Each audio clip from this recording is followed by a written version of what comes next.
Israel के अंदर भगदड़ मची हुई है। इजराइल माली एतबार से कमजोर हो रहा है। रोज रोज एयरलाइंस बंद हो रहे हैं, कोई आने के लिए तैयार नहीं है। आदाब, मैं हूं मुमताज आलम रिजवी और मैं इजराइल के हवाले से बात कर रहा हूं।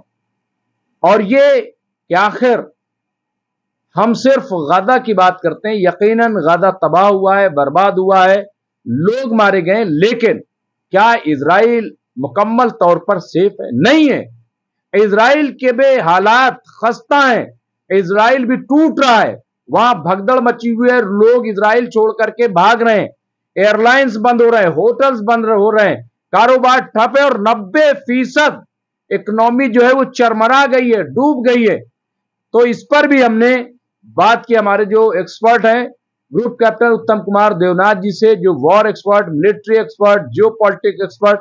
सुनिए, उन्होंने बड़ी अच्छी बात कही है और इजराइल की मुकम्मल तस्वीर पेश कर दी। सुनिए।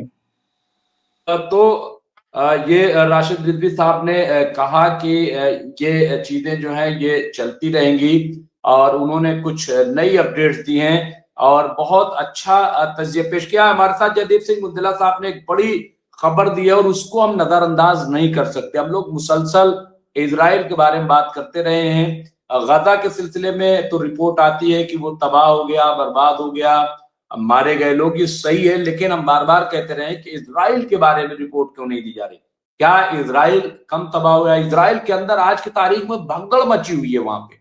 वहां इजराइल के लोग डरे हुए हैं कि जिस तरह से नेतन्याहू जंग को फैला रहे हैं, खुदा न खास्ता अगर कोई बहुत बड़ा अटैक अगर सब मिल करके कर देंगे। देखिए, जो मिलिट्री में होता है वो तो हो सकता है समझता हो, जो हालत जंग में वो समझता हो, लेकिन अवाम जो है वो इतना अवेयर नहीं होती है।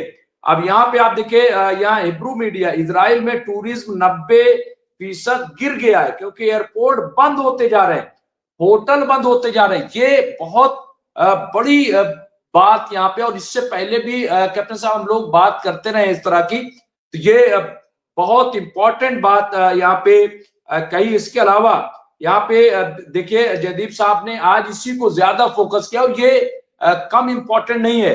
अमेरिकन बेरोजगारों द्वारा बेरोजगारी भत्ता के लिए किए गए आवेदनों पिछले सप्ताह 2,63,000 का इजाफा हो, 2,63,000। तो यहाँ पे ये आप देखिए कि इस तरह की तस्वीरें सामने। इसके अलावा आज सुबह यमन के जरिए कुछ ड्रोन छोड़े गए और शाम करीब 7 बजे एलात पर एक और ड्रोन से अटैक किया गया। तो यहाँ पे जो यमन है, सीरिया है, वो मुसलसल जो है। इसके अलावा यहाँ शमीम अहमद साहब, कायरो से कोई उम्मीद नहीं, ये निंदा करते रहेंगे, धीरे धीरे सबका नंबर आएगा। तो ये भी फिर आज एक कार्टून जो छपा है, कार्टून बड़ा अजीब व गरीब है, और वो कार्टून है, आपको याद होगा कि जब डोनाल्ड ट्रंप आए थे तो उन्होंने सऊदी अरब, इसके अलावा उन्होंने कतर और यूएई का दौरा किया था। तो तीनों मुल्कों के सरबराहान का कार्टून है कि वो दोनों सिर्फ चड्डी पहने हुए हैं और डोनाल्ड ट्रंप उनको अजीब गरीब, मैं वो दिखा सकता हूं लेकिन मैं दिखाना नहीं चाहता कि अब जो कुछ हो रहा है उनके साथ तो वो हो ही रहा है, मैं क्यों बिला वजह जो है। लेकिन ये इस तरह का उनका मजाक बन रहा है कैप्टन साहब, ये मजाक जो है बनते जा रहे हैं। ये गुलाम से ज्यादा, मतलब गुलाम की भी कुछ इज्जत आबरू होती थी, ये लग रहा है उससे ज्यादा इनके अवामी सतह पर मैं कह रहा हूं। कैप्टन साहब, क्या क्या ये जो तस्वीर इस तरह की उभरती है, सबसे पहले उसके बाद मैं फिर इजराइल के हालात की बात करूंगा और अमेरिका के। जी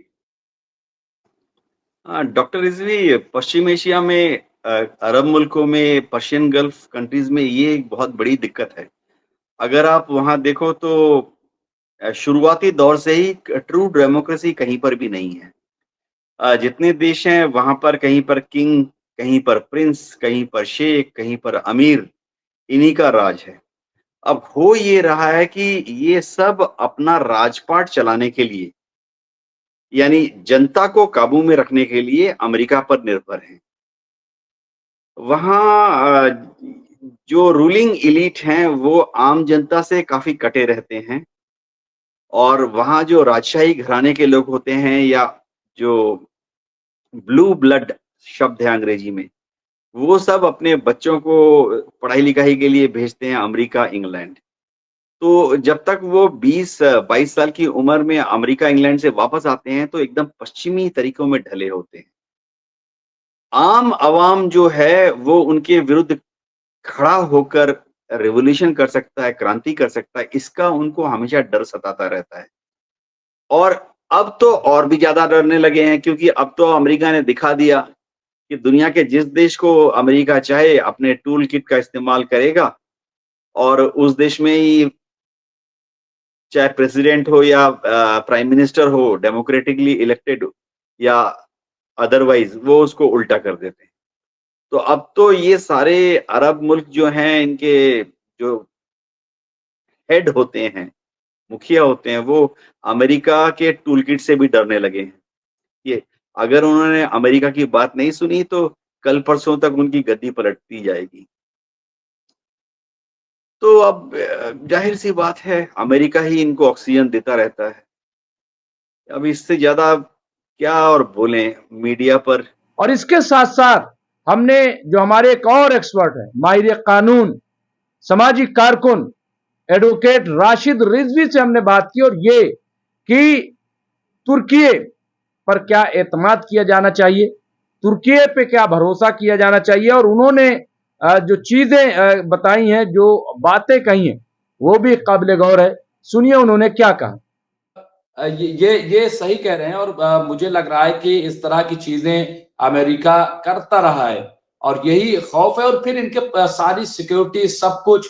फिर आप ही ने कई बार इसका जिक्र किया कि भाई ये अरब जो है इनका सारा पैसा अमेरिका के पास, तो ये पूरा तिजोरी जो है उनके पास है, चाबी उनके पास है, तो ये मुमकिन ही नहीं कि ये बोल पाए, तो बड़ा मसला है। लेकिन फिर मैं वही कहूंगा कि फिर ये ब्रिक्स, फिर ये न्यू वर्ल्ड ऑर्डर, ये सब क्या है? क्या ये महज जो है वो है? अच्छा, एक और बड़ी इंपॉर्टेंट खबर, अच्छा बीच में आज मैं दोपहर में खबर पढ़ रहा था, उस पर भी मैं चर्चा करूंगा लेकिन अभी नहीं। और मैं राशिद रिजवी से उस पास आऊंगा। अब मैं पहले बता दूं ताकि हमारे जो व्यूवर हैं वो अटेंशन में रहें, मोड में, क्योंकि ये बताया जा रहा है कि जो हमास के लीडरान बचे हैं तो ये तुर्की की वजह से बचे। तुर्की ने अलर्ट कर दिया था, उन्हें बता दिया था कि आप पे हमला हो सकता है। ऐसी खबरें और भी कुछ चीजें हैं जिसका मैं जिक्र करूंगा, लेकिन उससे पहले कैप्टन साहब, ये जो इजराइल के हालात हैं, जो नेतन्याहू को फिर से कटघरे में खड़ा किया गया, अदालत में उन्हें जाना पड़ा, सफाई देनी पड़ी, पेश होना पड़ा। इसके अलावा वहां के जो हालात हैं, एयरपोर्ट बंद होते जा रहे हैं, लोग भाग रहे हैं, लोगों में बहुत खौफ है, डर है। कैसे देखते हैं आप इसको अवामी सतह पर? हाँ, इसमें कोई शक नहीं है कि नेतन्याहू के ऊपर बहुत सारे कोर्ट केस चल रहे हैं, करप्शन केसेस चल रहे हैं, एडमिनिस्ट्रेशन में ढील देने की बात है। 7 अक्टूबर को जो हमला हुआ 2023 में, कि उनको पहले से ही इंटेलिजेंस इनपुट दे दी थी शिन बेट ने और मोसाद ने, उसके बावजूद उन्होंने कोई कार्रवाई नहीं की। अब हो ये रहा है इज़राइल में कि जो कोर्ट हैं, वो खुद को भी बचाना चाहते हैं नेतन्याहू के कहर से। पिछले 4 साल से अगर आप देखें तो नेतन्याहू ने कई बार कोशिश की है कि कोर्ट की ताकतों को कम किया जाए।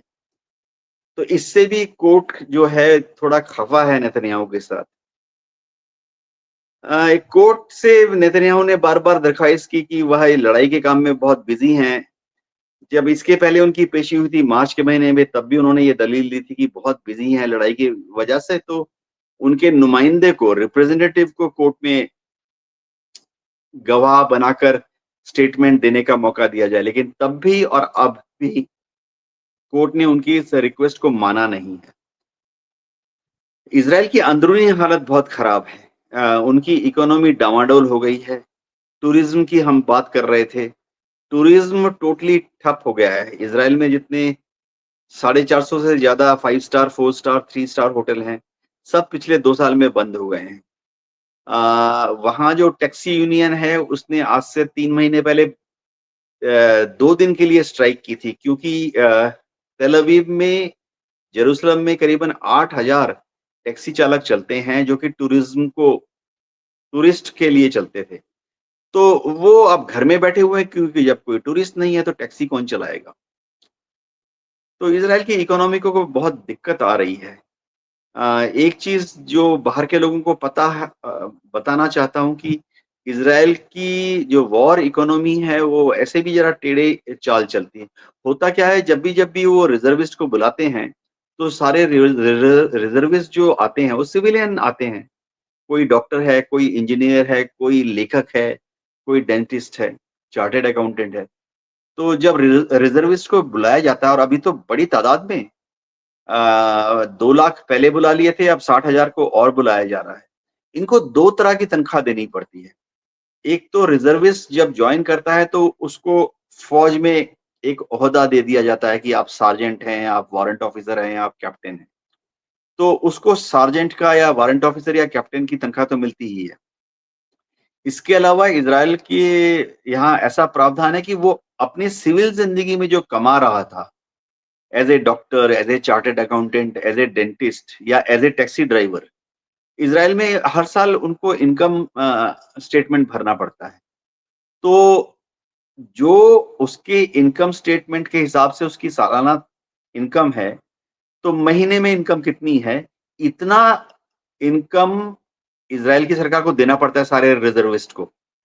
क्योंकि ये माना जाता है कि अगर वो टैक्सी ड्राइवर था या चार्टर्ड अकाउंटेंट था, वो छोड़ के रिज़र्विस्ट की ड्यूटी कर रहा है, तो उसका जो चार्टर्ड अकाउंटेंट की जो तनख्वाह कमाई है, वो मारी नहीं जानी चाहिए। तो इस तरह के काफ़ी सारे पॉइंट्स हैं, इज़राइल की इकोनॉमी बहुत ही कमज़ोर हालत से जा रही है।